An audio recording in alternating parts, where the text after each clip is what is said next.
There's a place in Wartrace where the faces of outlaw gangs and wrestlers hang on jailhouse walls. A place of a harsh justice. But a ghost town, this is not. I can't stand car cheats. They're called the Wartrace Regulators. They built this place for their cowboy action shooting competitions, dressed like a motley frontier group from a John Ford Western.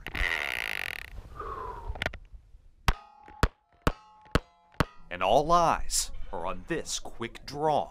Go get him, Dick.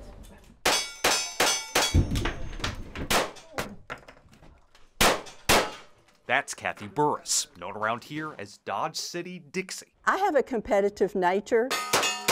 I just kind of go whole hog. She's a retired executive assistant, a grandmother, an embroidery enthusiast, a gunslinger.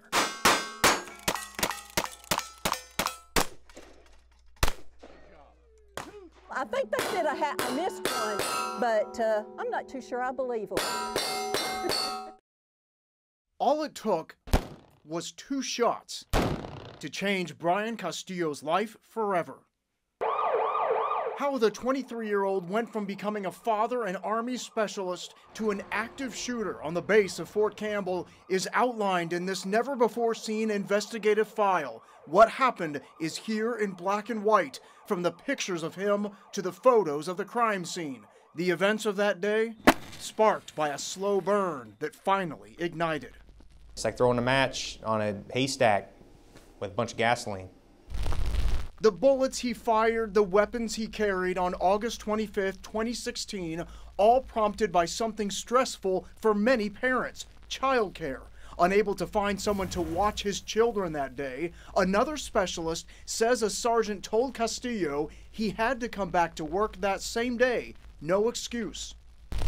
Not long after, he returned to the hangar, armed with an assault rifle. He later told investigators what was going through his head. Quote, "I do remember saying, this is it. I knew in my head, I am going to F with these guys. They're not going to F with anybody after this." Every day the sun shines on music in Nashville, a monster microphone near Music Row, or that sing-along silent sculpture encouraging sweet dreams from statued hands. Now the dreams can be heard at Cumberland Park. They took a piano to the river and told anyone, go play. So we always say that anyone can be a performer, anywhere can be a venue. Matt Fox believes that and lives that, with a melodica in his mouth to prove it. Clearly inspiring others to play an instrument too. What we always say is if we get one person to get, invested in music or to dust off that old guitar in their attic, then our mission has been completed. The mayor's declared June 21st Make Music Day in Nashville, whether it's from your basement or here with the public piano, serenading a barge or a boat. Play something and your life will be better. Piano, as you can hear, is Matt's real instrument. That's why he cares so much. Hoping others join in that passion. This incident report tells an astounding story of an inmate who controlled all the keys to the educational offices and more, with the administrator's blessing. And they found keys. Then there was a suicidal inmate discovered hanging in a cell. I heard on the radio, cut down tool immediately. That's the response. Spray him.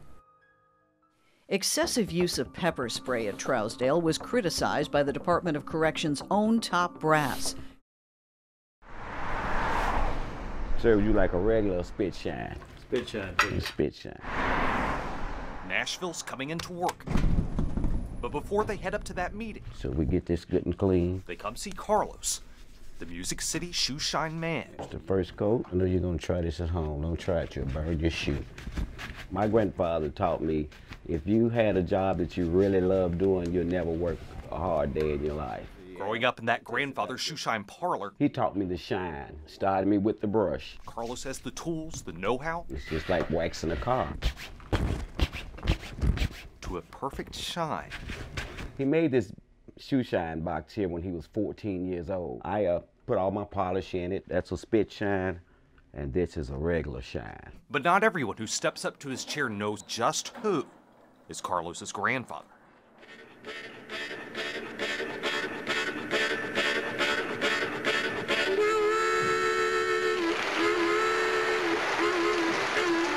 He played harmonica and banjo. He was known as the harmonica wizard. D. Ford Bailey was born in 1899 in the Bellwood community of Smith County. Whether them giving him a pacifier when he would cry something, they gave him a harmonica.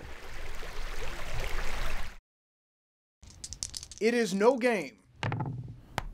Bail bondsmen say the get out of jail free concept is in play every day in Nashville. Here's what's happening. People are getting arrested and going to jail. But instead of having to fork out money for bond, they don't even have to pay $1. Fishing calms me down. So I'll go fish and just sit there, just fish the whole time, catch a couple bass. Then I come home and I'm like, oh, I feel so good, so nice. But like everything else, there is a rhythm to fishing.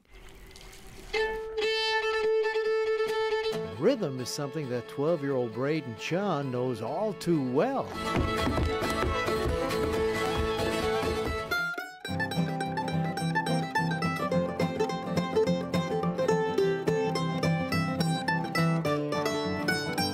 This music bug runs deep. Mom and Dad are both members of the Opry. They pick and they dance, and so it's been a part of Braden's life since he was knee-high to a grasshopper. My mom and dad gave me a choice. They was like, you can either do it or you can't. I was like, well, y'all are doing it, and I see all my friends doing it, I'm doing it. So I picked it up, and I've loved it ever since. I started out with fiddle, but my main instrument is mandolin. And I play mandolin, fiddle, and guitar. Friends of Lee Terry say she had it all. She was beautiful, smart, classy, from a Bellmead family, her father a surgeon. But there was a dark side, her friends say. She drank and mixed alcohol with prescription drugs. Lee Terry was found on her bed, a Smith & Wesson handgun similar to this one at her temple. Police later established she'd been dead about 3 weeks.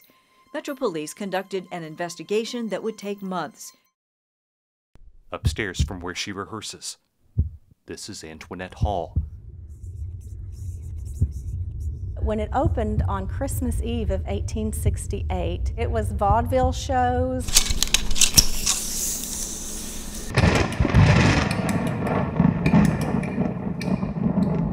Tammy's come to believe it was the ghost of someone who used to dance on this stage, not wanting to leave a place where he felt he belonged.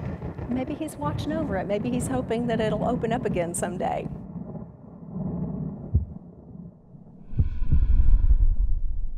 On a Halloween tour, Tammy has living actors on the Antoinette Hall stage for the first time in nearly 90 years. Her Star Theater nonprofit is seeking donations to restore this place to its former luster, to have live theater here again.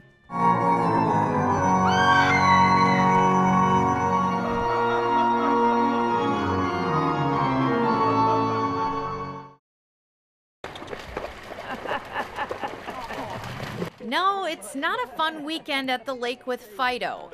It's a Sunday afternoon at home in Lewisburg, Tennessee. I don't have to be bothered by anybody except people that wade the water.